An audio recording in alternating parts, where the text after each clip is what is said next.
Somebody stop me, I'm still playing XCOM Long War of the Chosen. It's a long one, but we're still going on, with the hopes now of some real progress being made. We've got a bunch of important missions to do, so let me tell you how it goes. First up we have the Chosen killing mission. Probably the least important of the important missions, because you don't need to do this to complete the game, I don't think anyway, I don't remember actually. Well, we're going to try and kill a Chosen, and the fighting starts in the first room after we open the door. There was a bunch of stuff there, including an Archon, a late game enemy, but we killed it before it did anything. And in their turn, the enemy just sort of did nothing and did suppressing fire and stuff, so we shoot back and defeat them easily. One enemy tries to run away while under suppression and takes grazing damage, enough to kill. He does get back up temporarily, and then dies again, so he was convinced in the end. That Spectre came into the room and did its whole shadow form thing to take out one of our party members, but because it was right in front of us, we could return the favor and get our guy back. So that's a fast and furious battle for that first room. There was still more to go though. For some reason I just couldn't escape from this first door I set up in because more and more stuff kept appearing in the other door to the room beyond the next room. So we're still fighting here. I think I just triggered a gigantic pod of some kind all at once at the beginning, which is pretty good because we're fighting in heavy cover half the time. Although that doesn't always help, like right here, there's a snake that pulls Nobuna through a couple of walls into that third room. Inconvenient for us. Well, actually we can do a two birds with one stone thing here, because by throwing a flash into that room, it removes the bind and gets rid of the overwatch on the snake behind. So that's efficient. And then with Nobuna I thought I'll just set up in the room, take out the snake that bound me and then sit in heavy cover. But no, moving in the room triggers some more stuff, so now we've got a heavy muton and a codex back there. We're going to have to shuffle around this corner to not be outflanked by the muton. But we can also use run and gun to shuffle and still fire this turn, which is handy. I was actually more likely to hit the disoriented Viper rather than the one I wanted to go for. I'm going to go for the higher probability shot even though it's less useful, and we do indeed get it. There's a chance for me to actually kill this Muton Elite with a chain shot here, but RNG is not on our side today. Not only do we roll relatively low on the damage, but both attacks graze, halving the damage on top of that. So we don't even half kill the Muton, and then another grazing damage on that Overwatch. 3 in a row. Don't know what the chance of that is, but it's pretty low, I think. Well, we go on for some good luck. I'm going to attack this Codex, which spent its turn just moving right up to be next to Nobuna. This gives me the chance to kill it in one hit, and there it is. This avoids us having to fight the Codex clone after it takes its first damage, so that's handy.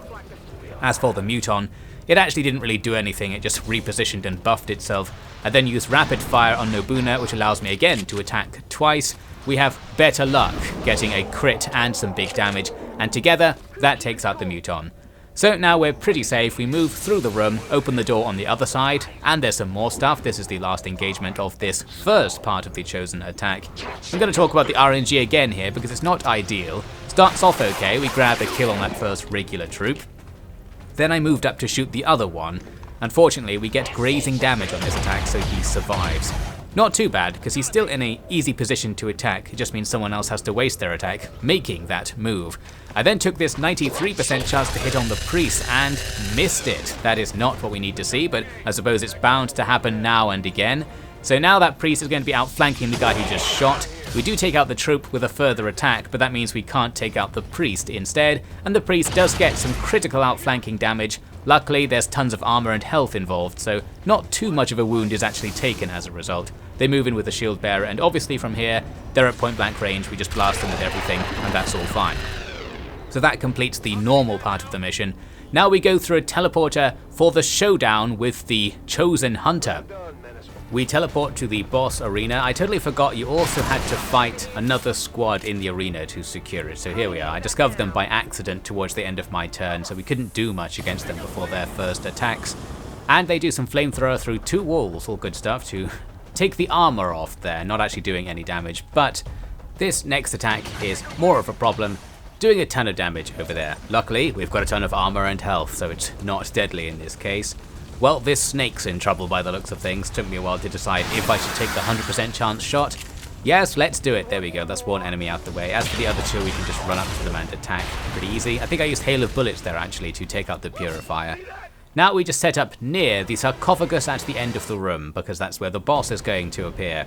This is a special chosen encounter, unlike the previous ones, where they are immortal until you destroy the thing, the big shiny thing at the back of the room. We actually get some overwatch as the hunter deploys initially, so that's pretty good, already a ton of health taken off.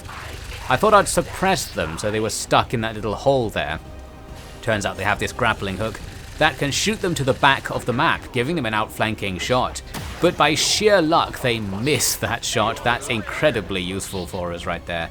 I was set up right next to this, the sarcophagus, because I knew you had to destroy it. What I didn't remember was that you're not allowed to attack it until your first battle with the Chosen is over. So we need to turn around and face the other direction. Now, it would be ideal if we could get to point blank range with this Hunter Chosen with his long range ability. Fortunately, it's just somehow working out for us. Another missed shot there. I then pulled off a run and gun most likely to get in here and double attack the Chosen with the rapid fire with Nobuno once again, because one attack wasn't enough.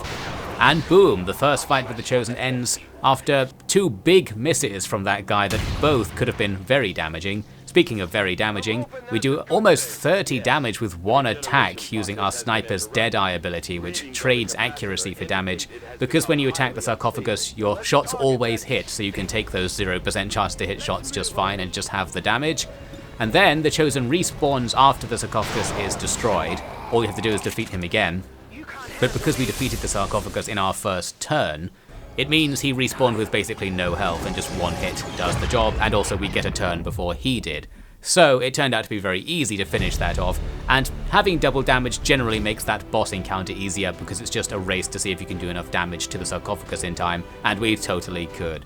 So that's that, the Chosen is dead. As mentioned, that doesn't necessarily matter, but it should help out with future missions in that Chosen's territory, and it's just nice to have done. I set up for a supply raid mission there, but we're not going to look at that. First, we've got an ambush to do, sort of. We're here on the top of the control tower for West America. Some Advent were walking across the roof of the room I was hiding in, and they encounter me, and that turns into a relatively okay ambush, both because we get some Overwatch shots through the roof, nice and line of sight exploity there, absolutely no mercy from XCOM as usual, and then the survivors were right next to us, so we just blow them away. Next we have to fight with the guys in the next room over. We get some Overwatch on a pod that triggers after the first pod trigger. There were two squads in this building basically, one's already there, another one shows up during the alien turn, absolutely perfect, and we grab 2 kills. Potential for a third kill there as well, but we just weren't that lucky. Now, this is a difficult situation because the enemy are in big cover, kind of too far away for us to charge and attack. Well, one of them can charge and attack us. As you can see, this Muton comes out and does tons of damage to Cypher and stuns him, so we can't use him anymore. Very inconvenient. Decided to turn this around with my Shred Storm Cannon, a guaranteed damage area of effect attack that shoots through cover to take out 2 of the enemies towards the back. The Muton is easy enough to take out, being right in front of us. Now we can work on getting Cypher back on his feet. I also sent Eva here to charge into that building and take out the Priest. However, it didn't work because we just didn't quite do enough damage to kill the Priest. That means the Priest can outflank Eva, and to make matters worse, a reinforcement pod spawned basically on top of Eva, so now there's tons of stuff on the roof of this building. Fortunately, because I knew the reinforcements were coming, I did have some Overwatch on, and were able to take out 2 of the enemies between all of the Overwatchers, so that's nice, but the third enemy is still there, and immediately starts outflanking Eva. Only the Priest will get their turn in this alien turn for now though. And that Priest does indeed shuffle around a bit and then do some damage to Eva. Not very much because the Priest's gun attack actually isn't very strong compared to other types of Advent troops, so that's useful. Speaking of gun attacks not being strong, there's some grazing damage. Thought I'd easily take out the heavier troop, but no, we didn't get the damage. Luckily, Cypher is now back on his feet and comes up to help, taking out the Priest. The other guy tried to run away. He ended up in an outflanked position somehow, so I just easily shot him as he left in my next turn. Now for the attack on the final room, in which we're lucky enough to outgrow the enemy while we have some Overwatch and grab 1 kill early on. After that, we take a bit of shooting from a turret in the corner that I also aggroed, just unlucky there, but I was lucky in that it was a classic grazing damage that would have killed me if it wasn't grazing damage. That just keeps happening. I'm so sure it's programmed in to do that deliberately because XCOM's like that. It's packed with hidden mechanics to try and balance the fact that it's a fundamentally unbalanced game. Well anyway, we take revenge on the turret. I jankily shoot through a wall to outflank some of the enemies in the room, so that's helping out as well. Then we charge in after the enemy don't do very much and we can finish this thing off.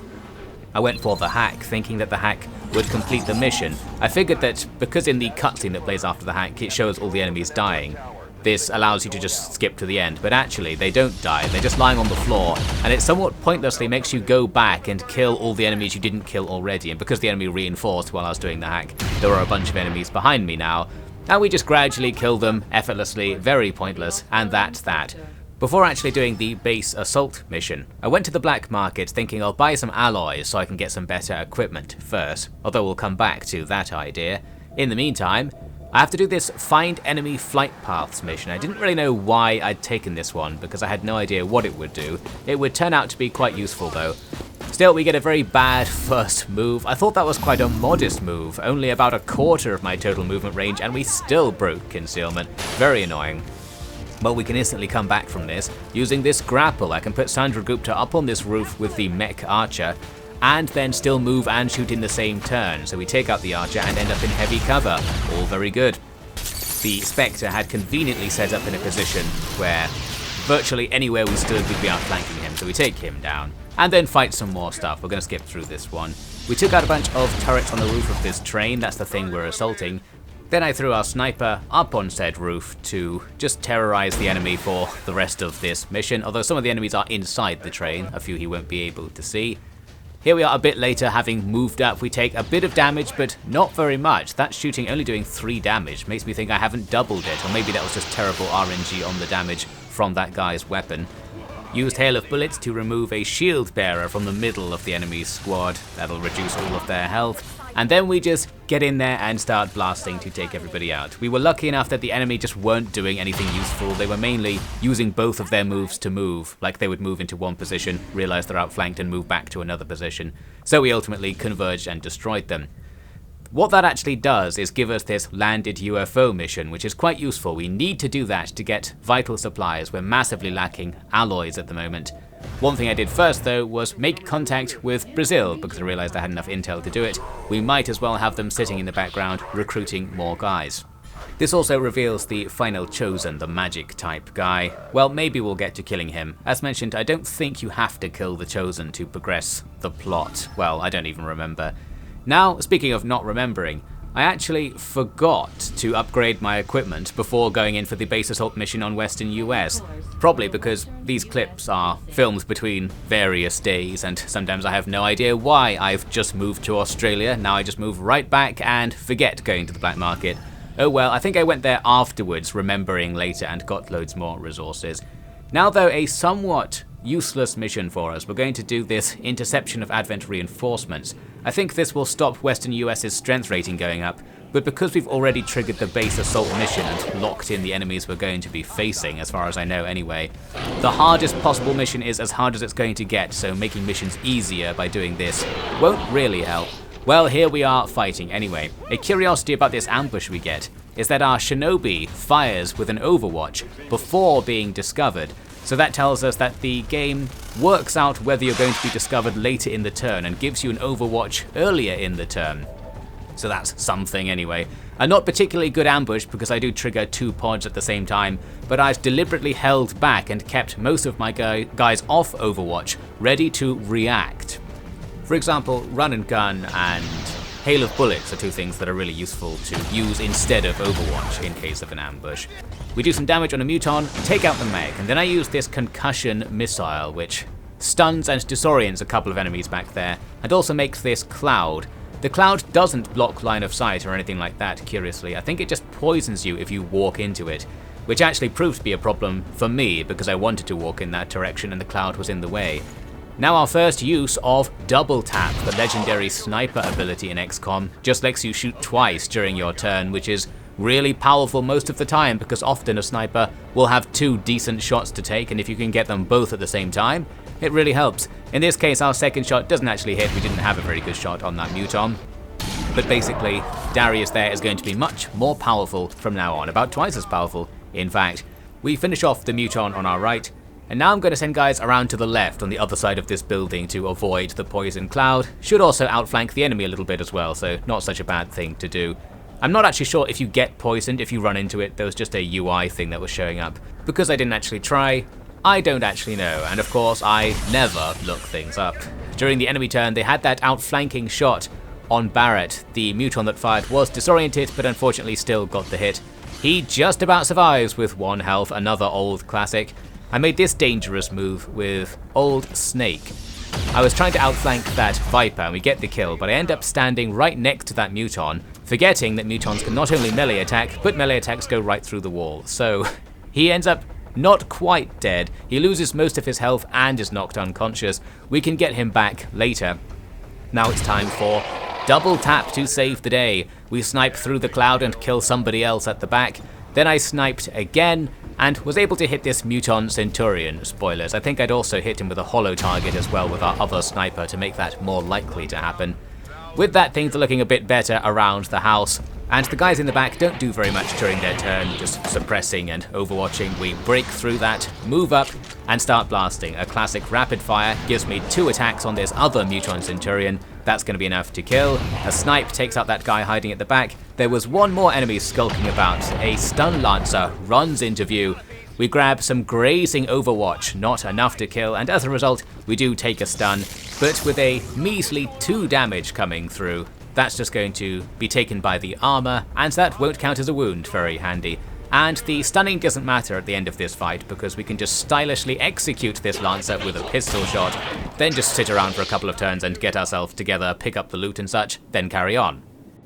There was still 1 more fight, and the only thing I'll show of this is this opening attack where I use a double tap to first take out that turret, and then I combine it with a Deadeye to make the second shot of the double tap do tons of extra damage. We still get a 100% chance to hit because we're shooting against an outflanked Centurion, and it's enough damage to kill the Centurion in 1 hit, something you're definitely not supposed to be able to do. That's good stuff, and it makes this fight a lot easier. I finished it off with this sword attack against a Muton.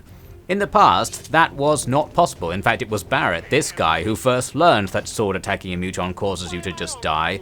Well, for whatever reason, this time there was no block or counter attack. We're moving right on now to the UFO attack mission. In this one, we start things off excellently. There's this enemy pod that's close enough together that I can use a saturation fire on my gunner to kill most of them before the fight starts. I think we were lucky to actually get all of the hits. So that skips the first battle. Then I was setting up very carefully, ready to bust into the UFO all at once, since I was guessing they were all inside the rest of the enemies. Indeed, there are tons of enemies inside, and some of them happen to walk out before I finished my setup, unfortunately, so we don't get to do my plan. Instead, we just start blasting. The fact I have a couple of different doors ready to attack through is helpful because we get these outflanking shots. But there's a nice juicy 90% miss on that outflanked sectoid. Luckily, this guy's class can shoot twice in 1 turn, so we are able to take out the sectoid. There's also a mech who came out of the UFO who gets taken down by some combined shooting. Belisarius goes inside the UFO and unfortunately grazes this attack. This was annoying because I needed that attack to kill the snake because my general plan for this turn involved having Vincent be where the snake is standing. So that plan went out the window. I could still shoot at somebody in the distance, but unfortunately we again get grazing damage, having very poor luck with that grazing damage today. I've got an area suppression on most of the enemies at this main door we're attacking, so there's going to be tons of overwatching now as they try to move around. We're able to take out 1 mech archer and then another one. That's looking good. The snake we failed to kill comes in and binds Belisarius. I think we might not have actually killed that snake even with full damage because Belisarius is using an old weapon and the enemy's health bars get longer as the game goes on basically, so even weak things like the snakes eventually can't be killed in 1 hit. We have some terrible luck there against, I think that's John Ishmael, one of the many snakes. He takes a shot through heavy cover and actually gets hit and then gets shot again. That shot counted as half cover because it's from a different angle. Luckily, their combined damage wasn't enough to kill him, and that final shot didn't hit. That might have finished him off. Now it's time for us to start shooting. There was a Muton outside that was easy to outflank. I hail of bullets into the UFO to kill a Rocketeer. We've got a shotgun attack to get Belisarius out of the snake situation. That's handy. Then he moves to fire at a Grenadier hiding at the back, or an Engineer that was. Pliskin comes in and shoots the Muton that was next to his clone Ishmael. There are loads of different characters who are just Snake in different forms, and they all have very similar names, which is very confusing. This character pool wasn't all that good in the end. Now we do take some rocket damage in the enemy turn, and then another shot manages to hit Ishmael, I guess that was. This time it was through light cover because that explosion attack destroyed the wall and probably reduced its cover bonus. Inconvenient.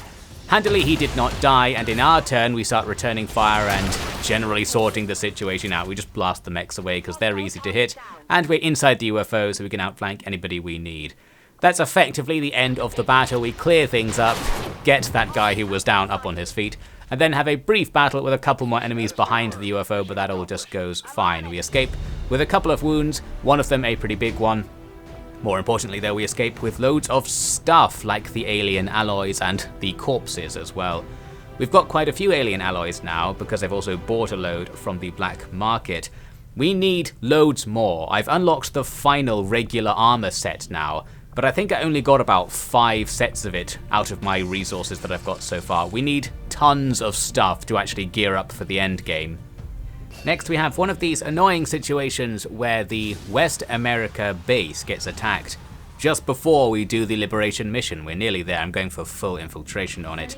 If I'd done it already, which I could have, we would have skipped this one. Well, we're going to skip this one for the most part because it actually went really well. I was able to collect all of the guys you have to save before the enemies showed up. And then I just had a couple of turns where I needed to gather them into the extraction point. The enemy were reinforcing during those turns, but they always reinforced at the exact same point. I think they reinforced like 3 times, right here basically, where all my guys are sitting. So here's a brief look at what we did about that. Just have Overwatch all over the place. We actually don't finish off this squad despite all of our Overwatching, but someone else can kill them. Ultimately, we run to the extraction point and leave without finishing off the final group of enemies that showed up, because you don't need to. We did have 1 wound as it says there, but that was on the resistance mech, which doesn't really count. Now I made contact with South America, or New Chile, because we need to do that in order to unlock the next story mission, the one after the Black Site mission. I'm actually already allowed to do it because I've done the Codex brain research or something already. Well anyway, we're going to do the Black Site mission right now. Once that's out of the way, we'll then focus on the next story mission. This is very similar to the base attack missions for the Liberation, only you don't actually have to kill all of the enemies. The only goal is to collect a thing and leave. But as it happens, the enemies are in the way, so here we are killing them. I skipped the first battle just against a turret and some drones or something. Here we are progressing towards the main building. In the forecourt of the building, there were a couple of enemies, and indeed there were a couple more as I tried to walk up to it. There's a little cutscene that very briefly explains what's going on. Basically, the aliens are experimenting on humans, and they're making a thing, and we're going to steal that thing. The enemies that show up prove to be not too difficult to deal with, a lot thanks to that trench gun shot that takes out a mech and finishes off that Muton. And then we have our Templar come in to finish off this enemy in cover. That's all good. There were 2 Spectres there, but all they did was teleport around. They didn't attack, so then we move up a bit more in our turn and absolutely annihilate them. My plan then was to set up at all of the doors of this Black Site building, the main building, and bust in all at once. This didn't work because as I was moving over to this door, it turned out there were some enemies behind us slightly, which was really annoying because I'd actually gone for our side of the building and around to the right. These guys are kind of back and to the left, so we're really not ideally set up to deal with them. Had this massive run and gun to get back over there with Bootleg D, the disposable version of Offie D. A nice dangerous position, but we benefit from that cover system I mentioned back in part 1. This counts as being in full cover, so we'll get massive chance to block any attacks they make, but of course they can walk around the corner. We can resolve that with a bit more shooting. I can use a serial on my Reaper to finish off a damaged mech that somebody else damaged earlier, and then get another shot this turn to start damaging the next mech. I could have tried to use Banish or something to do even more damage. Well, we end up half damaging it, and then I thought I was going to have to let it just outflank me and shoot me, but it turns out you can do this. The psionic stun thing that the Templar has works on mechs. I presumed that wasn't the case and just did this as a desperate move, but it does work. It turns the mech off, similar to hacking it. So that's really useful to know. We end up moving in and annihilating the rest. There was a Spectre there by the looks of things, but again, it didn't do anything. The Spectres have a move where they teleport that uses up their action points, which is nice because it's just a waste of their turn, essentially. I went back to setting up to attack the building again, but once again I was rumbled. Some guys came around the side of the building and we started fighting over towards the right. This wasn't too bad because the way the cover is set up makes it really easy for me to outflank them, like right here. This guy has no cover facing our direction, so a nice Reaper shot easily takes them out. We do take some damage from the mechs during their turn. They advance and shoot their missiles. I think we mostly tanked it on the armor. Lots of our characters have quite a lot of armor, as you might have noted at the moment, because I have tons of guys with the special armor inventory item equipped, and some of the upgraded versions of it give you a few bonus hit points that don't count as a wound when you lose them to things like those auto-damaging missile attacks. Well, we move on, shoot a few more guys. Turns out there was also another Muton Berserker and a few snakes roughly in the same place, so as I moved up to shoot the robots, we triggered these guys as well. But we shoot them down pretty easy. There was one snake at the back I couldn't quite hit until I realized my Reaper had a 100% chance to shoot them out of cover, the old classic, and that solves that. We then go back again to trying to set up for the building attack, but it doesn't really work because they'd already seen me coming around to the right side of the building. A bit confusing because I'm moving the camera around here. This is the right where we just killed those robots. There are some open doors and we're going in to get things started basically. The thing is just there, the thing we have to pick up, but might as well kill everybody else while we're here, if only for the experience points. A few more enemies joined the fight and we ended up with stuff all over the shop. But we're going to level the playing field with a nice move here from Quiet. Quiet has a perk that means you can sometimes shoot again if you get a kill during your turn, and we're going to utilize that. Right now, shooting the Purifier, we don't get the explosion despite critting the Purifier, which is a shame, but that thing triggers where I can just shoot again, and boom, immediately we've got 2 kills. That's going to even the odds a little bit. And now the moment you've all been waiting for, Offie D is finally back in the fight doing something. He was sitting on the roof in concealment for most of this fight, just looking through the windows, trying to keep an eye on where the enemy are. He finally shows up and does get a kill. I move up to shoot this sectoid with Quiet. The sectoid had actually panicked Offie D. This gets Offie D back in the fight, and with him I shoot a barrel towards the back of the building. This blows the cover off a Muton Centurion that was back there, and then a bit of shooting against the outflanked enemy, crits and gets the kill. There's another Muton Centurion sitting in the building as well, already damaged from some earlier shooting.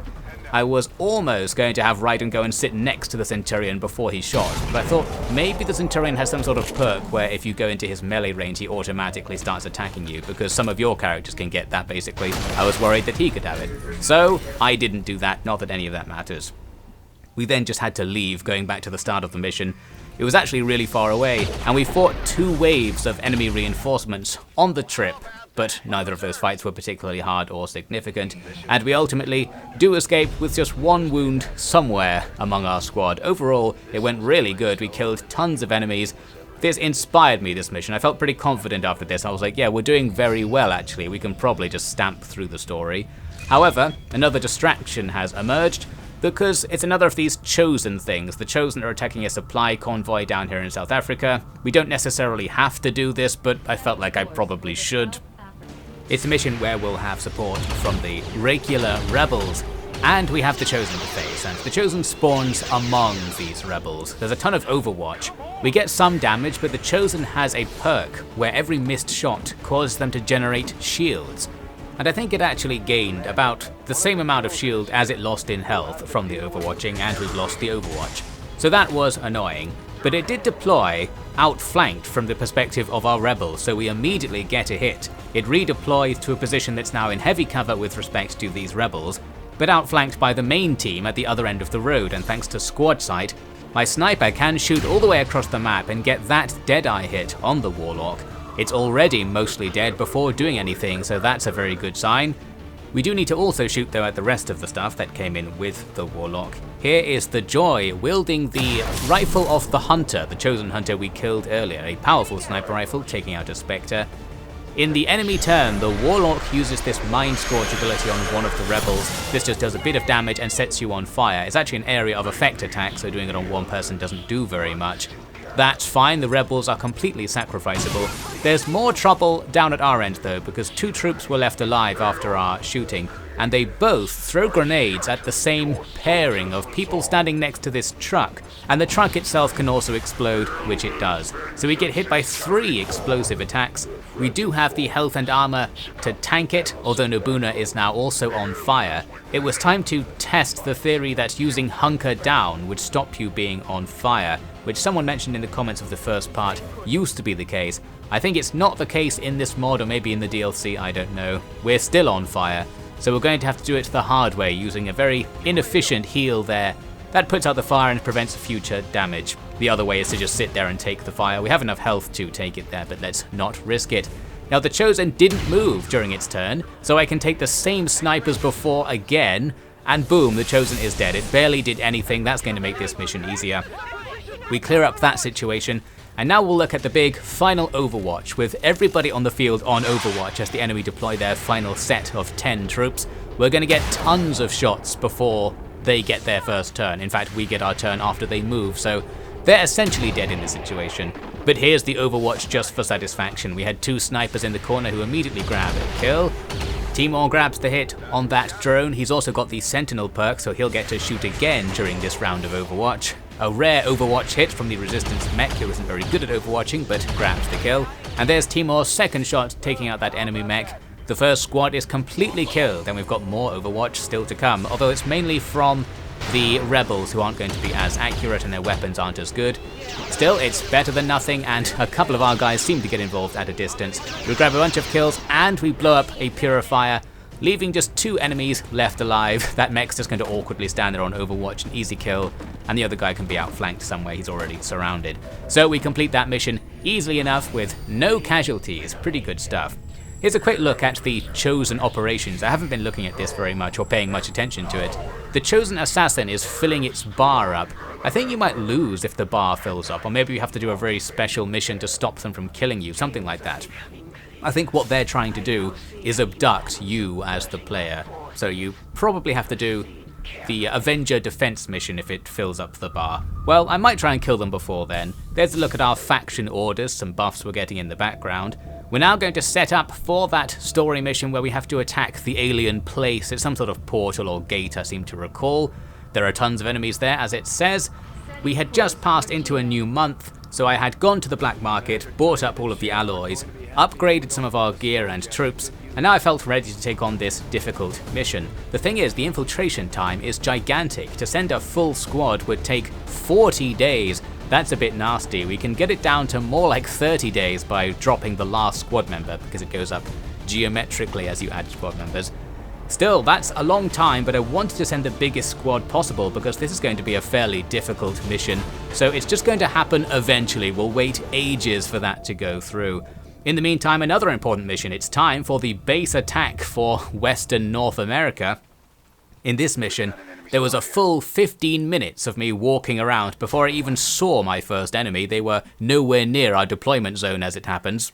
We even break concealment when moving towards those 2 drones. That was another case where the thing on the ground that shows you where you're allowed to walk said it was fine to move to where I moved to, but maybe it's a bit further than it says, I don't know. Luckily that was towards the end of the turn, everybody's on Overwatch. So there we go, we've killed 2 drones, now there'll be no ambush. Time for the hard part.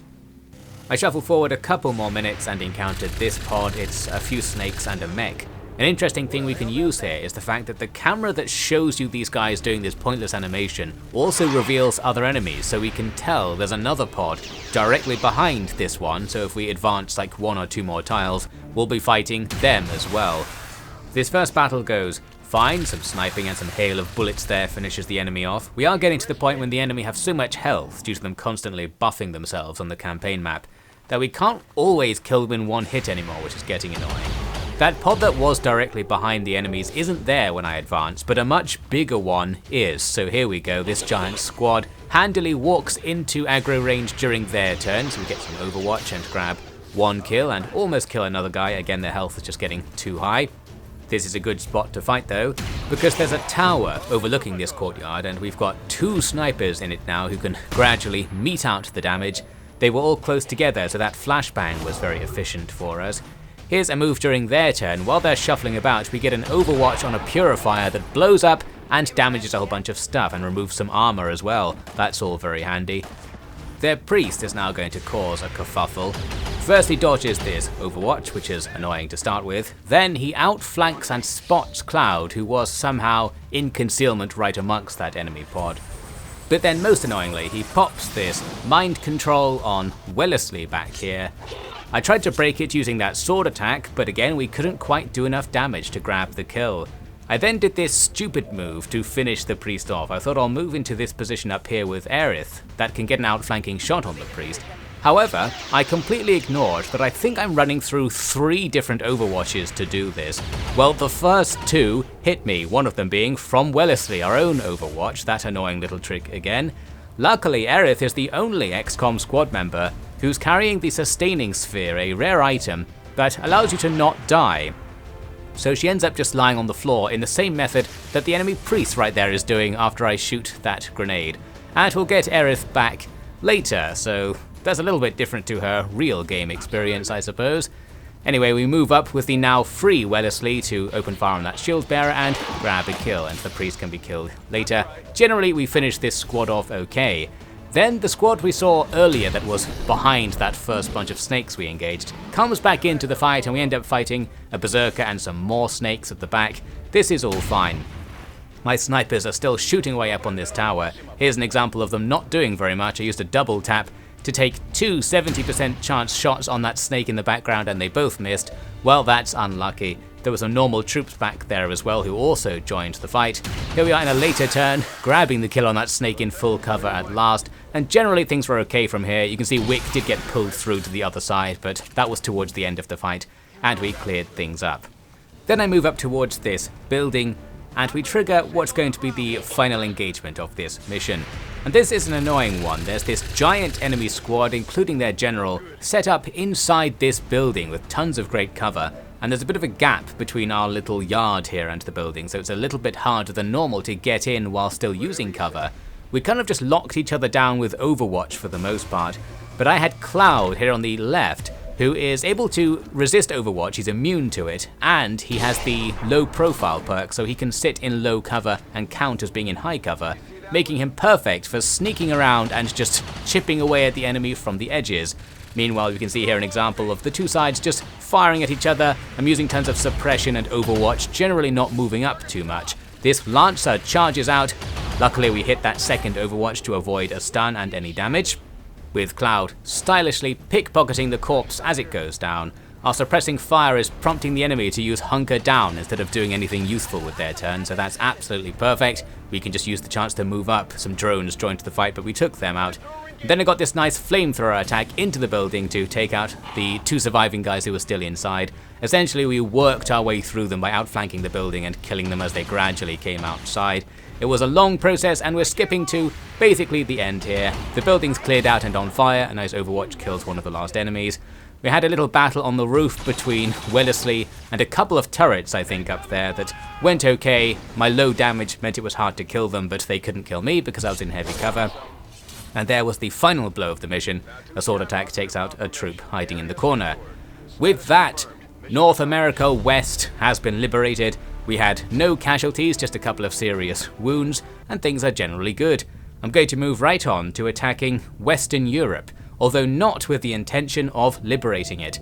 Now I'm just doing missions that give me intel. This one promises an intel package, so we'll set up to do that. And a scientist as well, which is always handy. I just need loads of intel, both for some researchers which require it, and to make contact with new regions, which we'll need to do for the story actually very shortly. So, for example, here's a really easy mission just to get 25 intel. It's nice to do a mission with only 10 or so enemies, because you can just unleash everything on them, much less tension than the creeping around of those 30-something unlimited time limit missions. We go back to running at them and shooting at them with everything, and it's enough to take out the first enemy squad without taking any return damage. This was a nice mission as well to get some of the lesser troops to have a chance to shoot things. They need to get some kills to have any experience gained.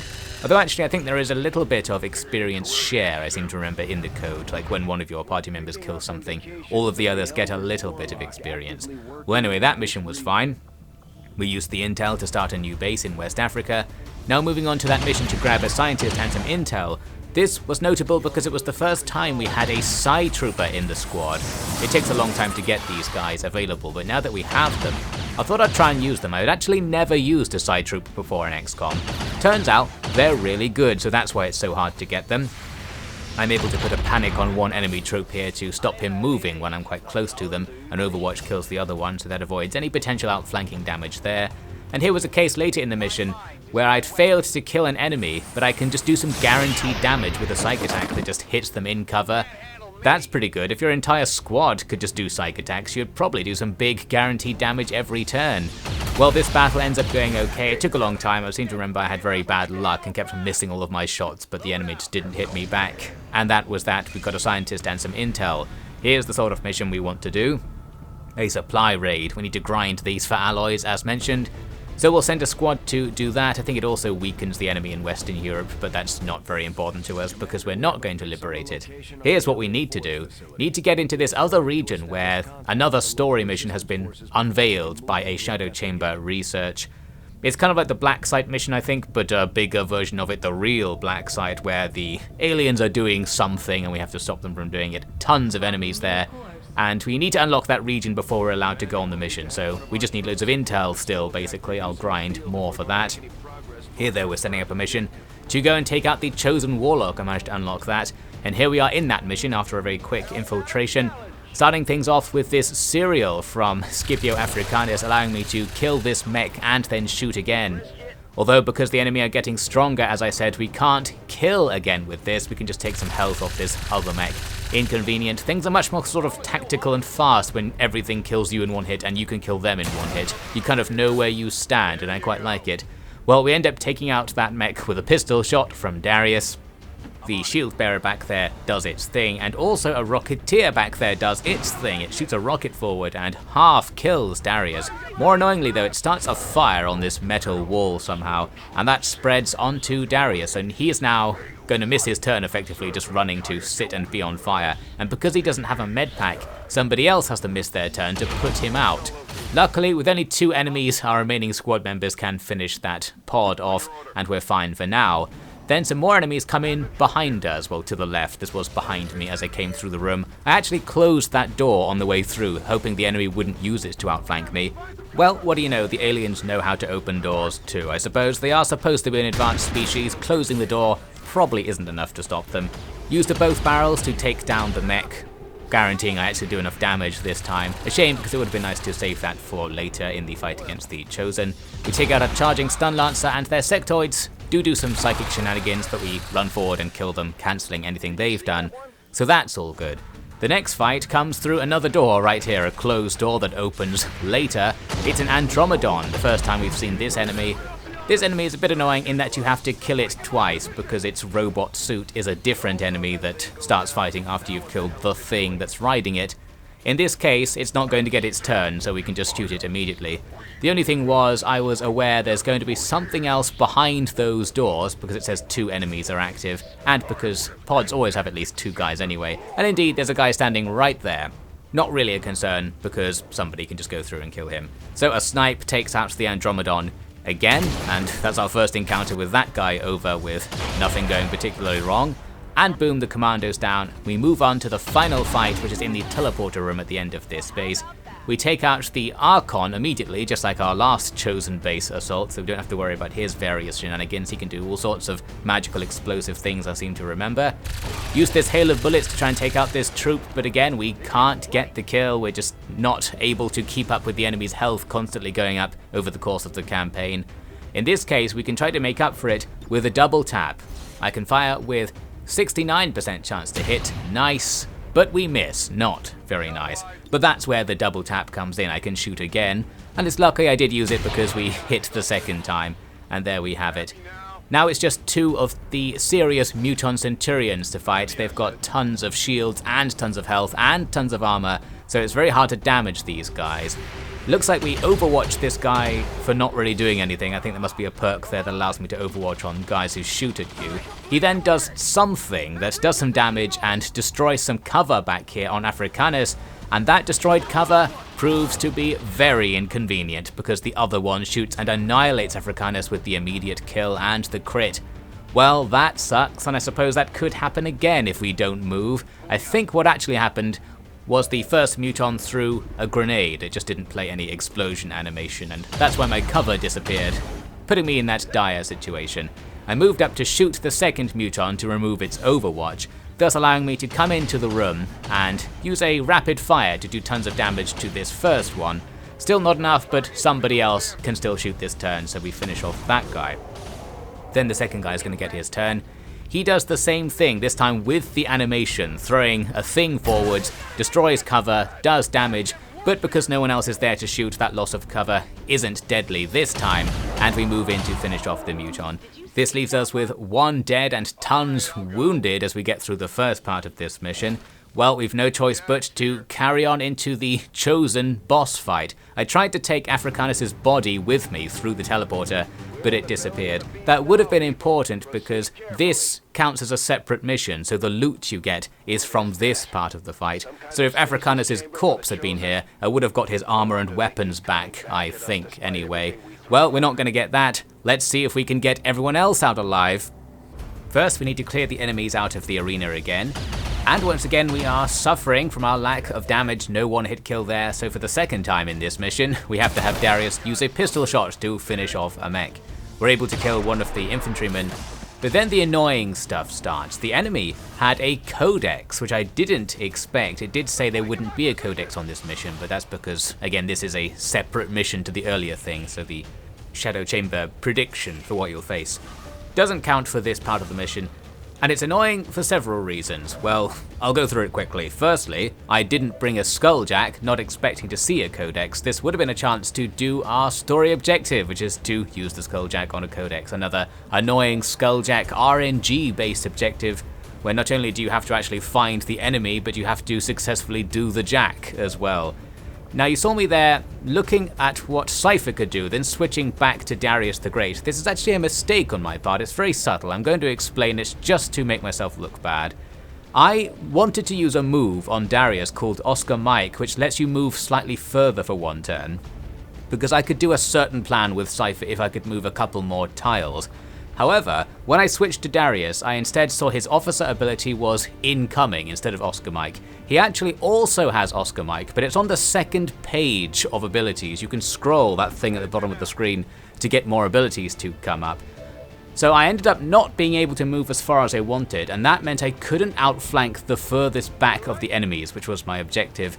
That would allow me to clear out some overwatch and kill an enemy. Instead, I end up not doing any damage with Cypher that turn, and it's because something was on the second page, and boom, there I am, realizing it when for some reason the second page came up instead of the first.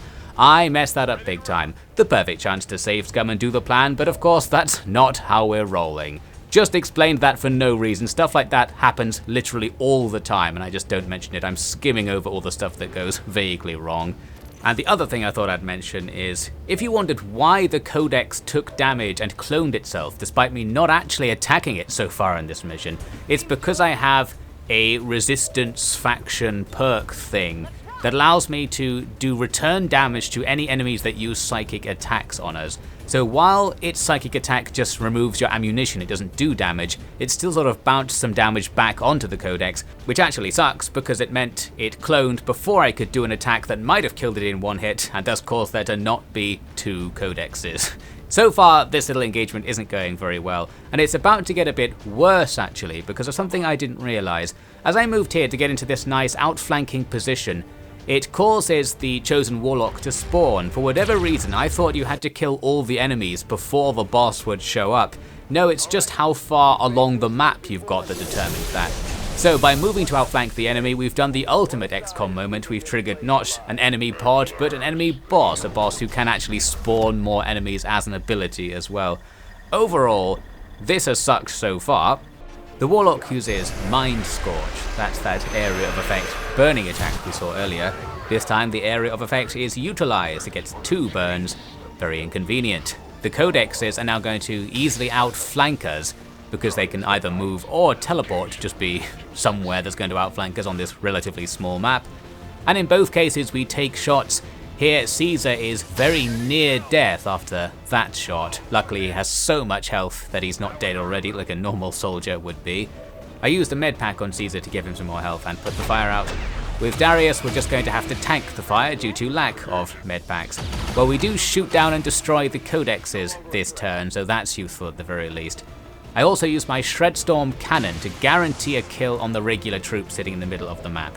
With that, it's now just the warlock, and I felt a bit more confident, but then my stress levels went right back up when the warlock just summoned a bunch more enemies. We're so close to this cascading into defeat. If we lose another party member, the warlock might end up just taking out all of us. I really didn't need more enemies to show up and for them to be teleporting into outflanking positions as well. Not very nice. Darius is on fire, but that stops now, so that's something. In this case, it's time for Darius to carry us a little bit because he has a shot on 2 of the enemies. A perfect time to use double tap. It's a 100% chance against the first one, so that's handy. That mech will get up to no shenanigans. Then we need to turn and shoot an enemy out of cover. Being above them helps, so even though that enemy's in heavy cover, we have a really decent chance to hit and we do take them out. There was a drone as well that somebody shot. And with that, the playing field was leveled once again. I was able to get some damage onto the warlock to break its overwatch. More importantly, it causes it to move to a more outflanked position. That meant Eva could use a rapid fire to shoot at the warlock twice, and both times we hit, that actually takes him out. It wasn't an ideal warlock kill though, because it was at the end of our turn. That means we effectively miss the first turn of shooting against the sarcophagus while the warlock heals, not only meaning it will heal a bit more than in our previous chosen fight, but every turn of healing comes with another wave of enemies, so that's why I'm here taking out these codexes once again. Luckily in both cases, I was able to shoot and kill them in one hit, so we avoided a fight with 2 more codexes effectively. Then I use a Deadeye to pour some damage onto the thing, and altogether we've now done the business. The warlock respawns, we shoot at it, it moves into a position that I thought I wasn't going to be able to attack, but then Darius carries once again with a pistol shot into that cover and getting the kill. The warlock is taken out for good, and we come away with plenty of wounds and one of our major operators dead. Maybe it's worth the trade. Well, at least we also get some alloys and crystals, those very valuable resources that will allow us to upgrade our other party members after this. And along those same lines, I next did that supply raid mission I set up earlier, and check out this terrible first move. Went into heavy cover with Cloud here, that breaks his concealment, so no shinobi bonus, and triggered all of this stuff at the same time. There were so many enemies near this car, this was not the place to go by the looks of things. So now we've got a big fight with the inconvenience that many of the enemies are quite far away from our squad, so we can't immediately take them out. And those 2 mechs at the back are going to be an inconvenience with their long-range guaranteed damage attack that we can't counter easily. Well, they're all over the place. This is a terrible initiation to the mission. Let's go with it anyway. To start off, we'll do what shooting we can. We take out a stun lancer, which is good because of the potential stun that is avoided there, which could have been real bad. And we shut down one of the mechs at the very back, so that should avoid at least 1 turn of guaranteed damage. I would have killed this priest if they weren't magic, so that priest is now on his 2nd life in the corner there. Here comes some of that damage though from the other mech. We take some big hits, particularly on Cloud, who nearly dies from that attack. Then here's a really great exploit of the simplified cover system. We were so outflanked by that shooting, but we technically weren't by 1 tile, so it doesn't count. That would have been the 80% chance to block cover, saving us there. Very handy. We go on to finish off the priest. We take out this berserker who ran right into our ranks but didn't attack, and then got taken out by that chain shot. A snipe hits the mech but doesn't finish it off. However, that was a double tap snipe, so I just do it again and finish off the blue mech. The green mech will be back in the fight in a second, and we kill one of the other troops by advancing. The only problem is I've advanced to a spot that's by a car, and cars can be a liability. We take this explosive attack, which doesn't blow up the car, but we'll come back to that. Wellesley goes around to outflank this shed with 3 enemies in it, including this Spectre right at the back. Thought I might as well kill him first. We'll get to the other 2 in a second. Some shooting takes out the green mech, so that's gone for now. I went for the officer in the shed with this Skulljack attack. You can do this outside of the story, but it's much worse, it turns out, because if you fail this hack, you actually take damage. Luckily, we get the perfect result. We get some intel off the officer and it kills him. But it's only a 70% chance to do the jack, and then it was a 60% chance to take some damage as a result. So that was a pretty bad situation to go into in retrospect. We just got away with it. I've got the chance to do it again on this guy, but after that I was like, even if I can get some intel, it's probably not worth the risk. Let's just kill them. So we do that. But then the car comes back into play. I didn't realize it was going to explode. Even though it is on fire and sparking, I didn't take the hint. It blows up in the next turn and inflicts some serious wounds there. Inconvenient. The next fight and the last fight was right next to the one we were just in. We advance very slightly and then keep shooting at stuff. A nice Deadeye takes out a Centurion. There was a priest back there though, who mind-controlled Wellesley. And here was an interesting situation where, for the first time, I wasn't able to get rid of the mind control on the same turn it happened, because the priest is too far away, basically. So I'm trying some other stuff to deal with this.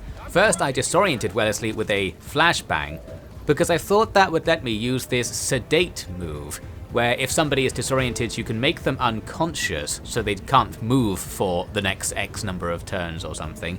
It doesn't work though on enemies, as it turns out, even if the enemies are technically your allies.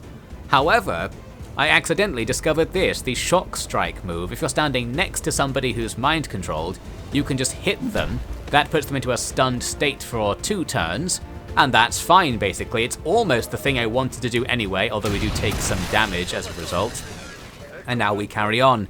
A shot takes out a mech at the back. We couldn't do anything about the priest and the Centurion yet, but after the enemy just missed all of their shots in their turn, we now move up and get to work. Cloud here is able to shoot at the priest twice due to a hit and run perk that lets you shoot again if you hit something that's outflanked. Unfortunately, we missed the second shot, so it doesn't work out. But then some good sniping from the back actually finishes this off. It was only a 50% chance to hit. I think I took the double tap as well to make sure I could shoot twice, but we got the first one. So the mind control goes away, then everybody swarms in to blast the remaining enemies who ultimately didn't put up too much of a fight just by sheer luck. They shot at us a lot of times in that mission and just missed all the time. Handy. Here I am setting up for the final chosen attack mission. I've unlocked this one now, so I thought we might as well finish off the last one and just be done with the chosen. Before that though, a quick look at a mission in Western Europe to get some supplies, the thing where you steal the boxes before Advent does. A relatively uneventful mission, but we do have this bit of bad luck. We get hit in heavy cover. That's one of the newbies, one of our psychers as well. Inconvenient to lose. However, for the billionth time, it was only grazing damage, and that's probably why we got the bleeding out instead of the death. So that's handy. We go on to take some revenge. There's an annoying situation where we can't kill an enemy in one hit. Doesn't matter too much here, because we can sort of wave our sword through this window and take the guy out, securing the area. Now we can deal with the bleed out, pick up the stuff and get back on track. There was another annoying situation later in the mission where a sectoid I couldn't see was mind controlling somebody. Luckily, just running forwards and blasting proved to be okay because it's the last battle of the battle. It doesn't matter if you just run right into the enemy's ranks, you're not going to trigger anything new. And we come away with all but one of these supply boxes. That's about enough stuff to make, like, 1 extra armor set. Useful, I guess. I make contact with Eastern Europe. That's going to unlock the next story mission, although we haven't done the one before yet, the gate attack mission. This is the Forge attack mission, which I think is like the Black Site mission, I don't even remember. That'll be coming up at some point once the other mission is dealt with. In the meantime, our small team of 5 is now going in for the 3rd chosen base assault, and with any luck, the final one. We didn't get the best first encounter because I wasn't able to attack the enemy before they got their first turn, and we do take that grenade damage there. Just a little bit, but it's all going to add up over time. And then as I move up to the door to try and get some better positioning, there was another squad in the same room, so now we're facing quite a lot. Here's what I was trying to do. I wanted to hit loads of stuff with a flamethrower attack. Unfortunately, the arcs weren't that good, so we only got 2 targets flamed. In comes some guaranteed damage from the mech archer at the back, luckily only a little bit. The other mech gets hit by this overwatch, so there's a bit of luck. Essentially, I'm trying to move up to the door, so I can then move through and outflank all those snakes, and here is that happening. We grab 1 kill, we then get a snipe through the room to kill the mech at the back, and also we get this chain shot on the snake where the second shot doesn't actually fire, but the snake kindly dies anyway, so thank you very much. That's cleared things up a bit. Then I wanted to make this move into nice heavy cover that would outflank that final snake.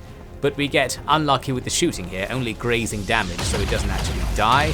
And now it's going to be able to attack us from a nice position. It is on fire, but that's not enough to stop it in this case. A troop moves up and survives some overwatch. This guy could be dangerous because he had the ability to outflank us quite badly there. Luckily he didn't, but unluckily he hits us in heavy cover and Wick basically dies. And then this bind comes in on Wick, which almost kills him a bit more. He now has 1 health and is stuck in the snake. Need to get him out right away, obviously that's easy enough. And then we do go on to clear up the situation, but Wick is now on the verge. I used a medkit on him, so he'll have a bit more health. Go into this next fight as we contest the teleport room. Just 4 regular enemies inside, but our luck isn't the best. We get a low roll on the damage RNG against that Lancer and don't kill him. Very inconvenient. And then, well, it's something new actually. I ran forwards to get into a good position to outflank somebody towards the back with Eva. She stops and gets shot. It turns out that circle you can kind of see on the floor around that enemy is a no-go zone. Somehow I've played tons of XCOM but never managed to see this. Maybe it's only in this mod. If you walk near them, they just shoot you straight away with free Overwatch. So that's inconvenient. Eva is down but not out, only bleeding out for now. We get another unlucky shot against this other guy at the back that doesn't kill him. We really don't need that sort of thing in this dodgy situation. Luckily, they missed all of their shots in their turn, so just straight up luck allows us to fire at them again, and we finish off the guys on the right. Manage to blow something up and do a bit of damage to this powerful guy towards the front. He then spends his turn reloading and throwing a grenade. That's not too bad. If he'd fired his actual weapon by moving and outflanking someone, we probably would have taken a lot more damage than that. A guy at the back is overwatching, and now we have 2 snakes joining the fight from our rear. Some guys I must have missed as I moved through the base.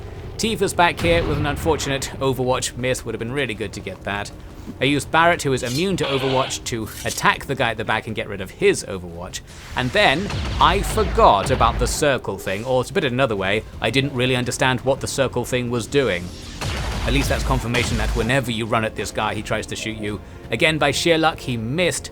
But I also can't kill him in 1 hit, so now we're awkwardly standing off against each other. I have to shoot this guy again this turn, really, otherwise he's going to blast me right back. So I move Wick into this position and fire. A nice big miss. That was 90-something% chance to hit. Well, it's going to happen eventually. I was able, though, to get Tifa on pistol Overwatch and shot the guy as he tried to move. Then, Tifa was actually outflanked in her current position. I totally did not take that into account. But the shots coming in against her missed. So we're really getting away with this. We've taken some damage, but no actual deaths. We could have lost the entire squad by now with how these fights are going. We end up getting another bind on Wick as I turn back to engage the snakes. Luckily, because he's healed since the last one, it doesn't kill him. I also can't kill the snake in 1 hit, which is annoying. I'm going to keep complaining because I feel like being able to kill enemies in 1 hit is just more fun. At the very least, it takes less time.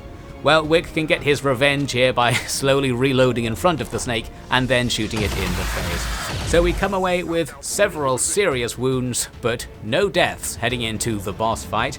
Here's the pre-boss engagement, and once again there is a codex on the field. I expected it to be here this time after seeing it last time and being surprised. So I've actually got the Skulljack. We could do the story goal. However, look at this. It does this psionic bomb and it dies because it hits so much of my party. It does tons of feedback damage and the codex is removed before I can attack it.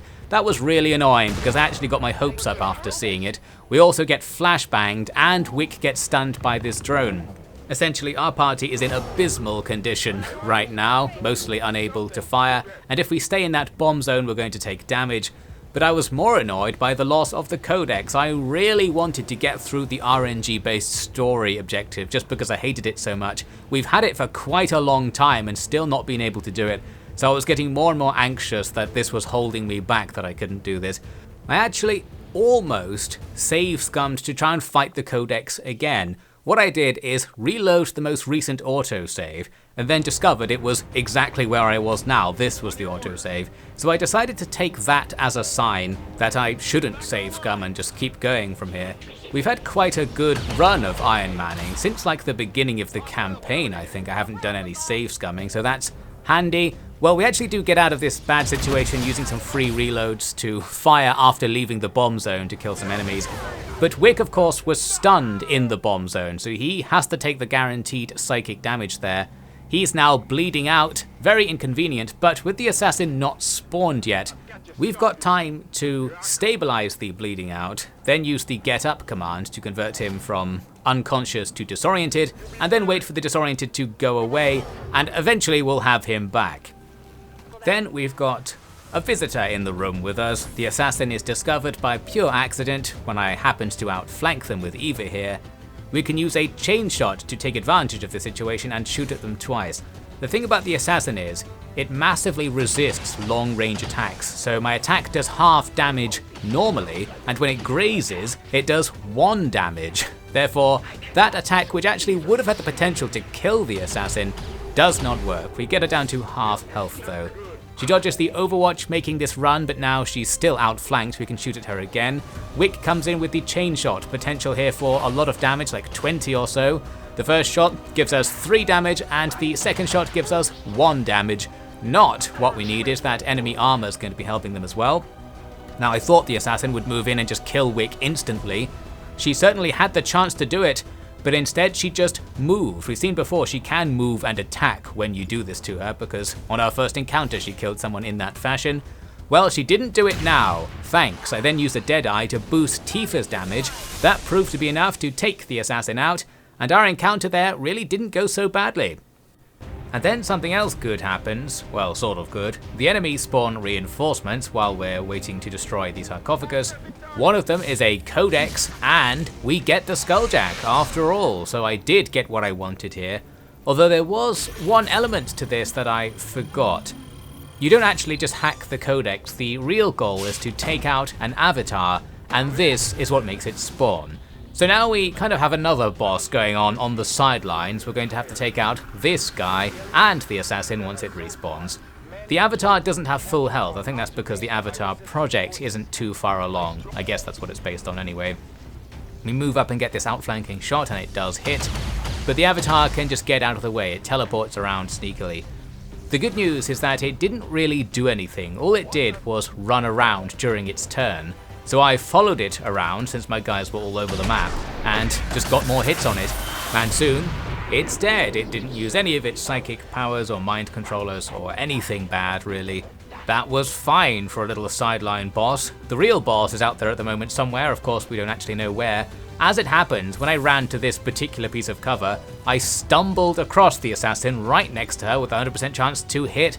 That's what we're looking for, and I think at this point blank range, the thing where she takes half damage doesn't work basically, so we do full damage, and that's enough to take her out without her getting another turn. That was a great ending to that mission, and we somehow come away with nobody dead, just everybody half dead except Tifa, who was sitting at the back the whole time. Good stuff. The wounds will be annoying because we could use these high level operatives for other stuff, but it doesn't matter too much at this stage in the late game. It's also a mission where you take home what's on the ground. That means we now have the avatar's corpse, which we'll need later in the game actually to do a research. We have that lined up now. We're not allowed to do it in advance because I think that's like right at the very end of the plot chain. But that will skip over some stuff right at the end, I suspect. I set up a couple more missions. One was a supply raid mission, another was that one just to go and hack something to get some intel. Here's the supply raid or a convoy raid mission. It starts off really well with this Deadeye snipe to kill a sectoid commander. We've got tons of Overwatch around these two guys, but not enough it seems to kill both of them. That's due to grazing damage and our damage just not being high enough, or the enemy's health being buffed constantly by dark events in the background. I think we can undo some of those buffs if we find the bases that are doing the dark events, like other base missions, but so far I haven't seen any of them, or even the mission that lets you find them, so I guess we're just unlucky in that regard. Here's a nice bit of luck though, the enemy discovering us during their turn, causing us to get free Overwatch shots before the fight starts, and we kill 2 mutons. That's going to make life way easier. There was a bit of drama towards the end, when a snake does this bind on Nobuna, but the bind fails, and that's actually worse than the bind succeeding for us, because a failed bind leaves you standing out of cover. At least if we were bound, the enemy wouldn't attack us anymore. So we take 2 shots. Luckily, they're both from earlier game enemies, and they don't do that much damage, allowing Nobuno to survive. A later game enemy might have been able to one-hit kill her, based on the damage we've seen in other scenarios recently. Well, we end up clearing that stuff up, and we come away with some more supplies, or some more alloys really. Here though is a big one. This is what we'll do for the rest of this part. Obviously this isn't actually going to be the last part once again. Here is the alien portal attack mission. We have to capture the portal, and there are tons of enemies all over the place to deal with. First, we get this really good opening to the battle because loads of enemies were standing near our deployment zone, and I used a couple of kill zones. This is the thing that lets you take Overwatch over and over again as long as the enemy move through the same little strip of land, and because they're all standing on top of each other we can just put those strips right there, and there's Overwatch coming out all over the place. This guy in purple, I think that might be Belisarius, is absolutely unloading, and essentially we just kill loads of enemies before they can even move anywhere. An ideal start. We are now though going to get a little bit XCOM'd as we move up with Rykov on our left. I was not even moving into a position that would outflank the enemy, just one that might let me outflank them next time. But we do manage to get an XCOMing. Here comes another pod, and further to that, we get ambushed by a chrysalid that attacks you right away if you get too close to it. Luckily, Rykov here has that same thing that surprised me earlier, where he automatically shoots things that get close to him.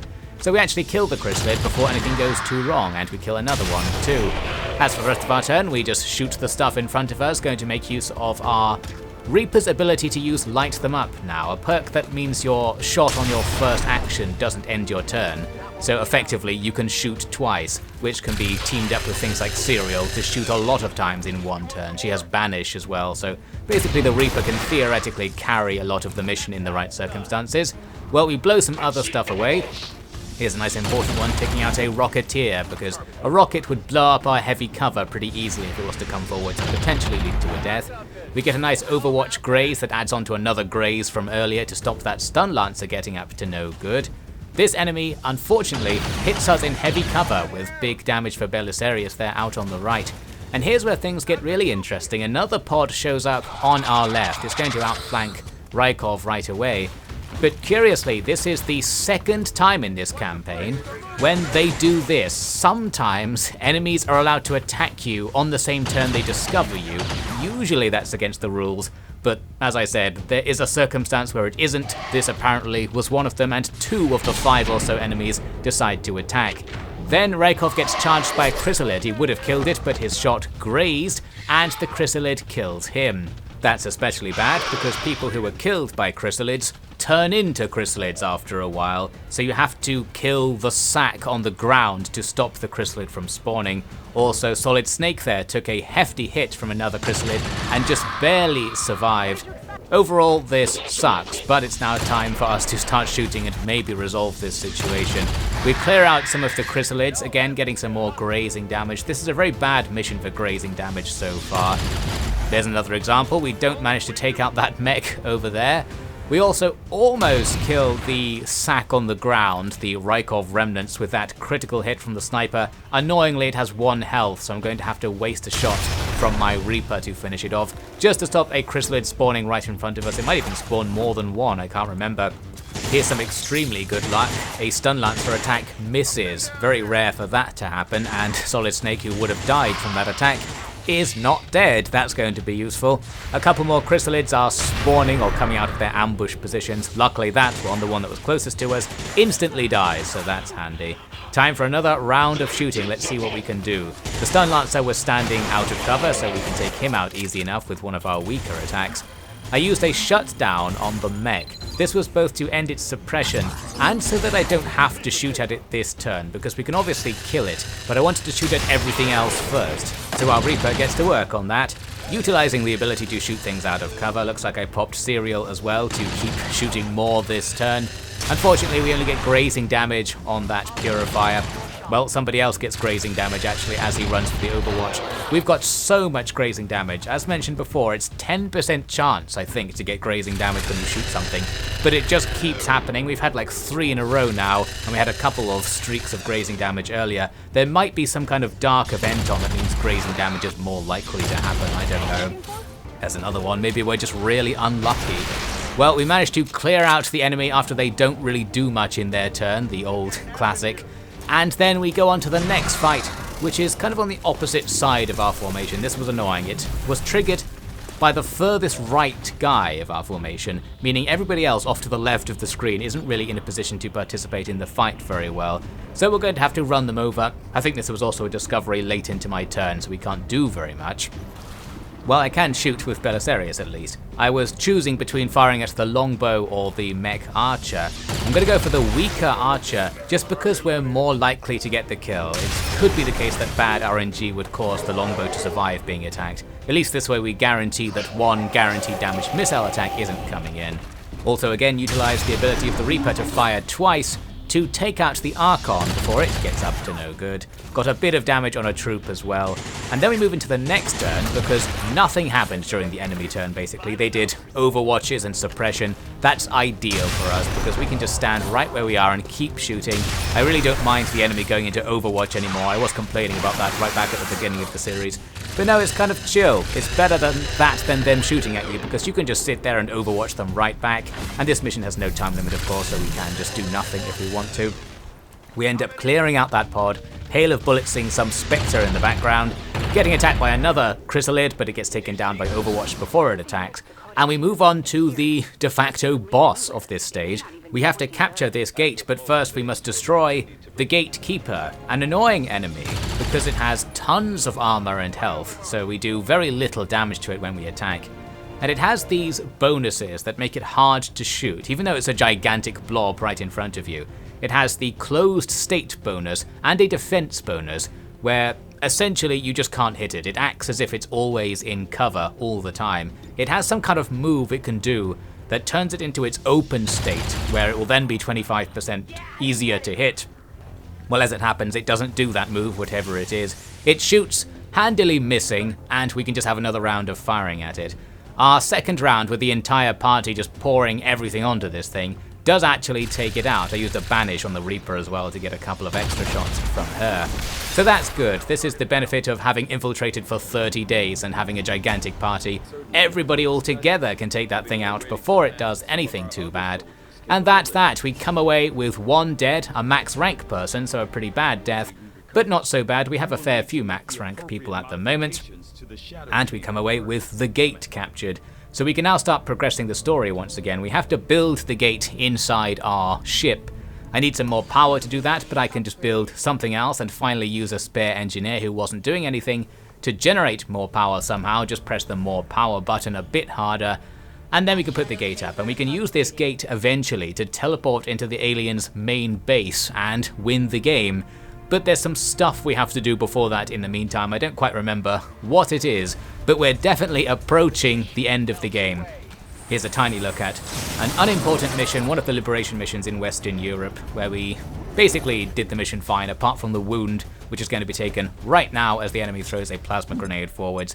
Inconvenience. The only reason that enemy was alive, while I'm all over them by the way, is because of grazing and misses at close range. That was an unfortunate setup, and we end up being punished for it. I'm sure now we can finish them off. So all I'll say to end this part now is that obviously we haven't finished the game, but this time, I think next time will be the last part, which I think I said at the end of the previous part as well.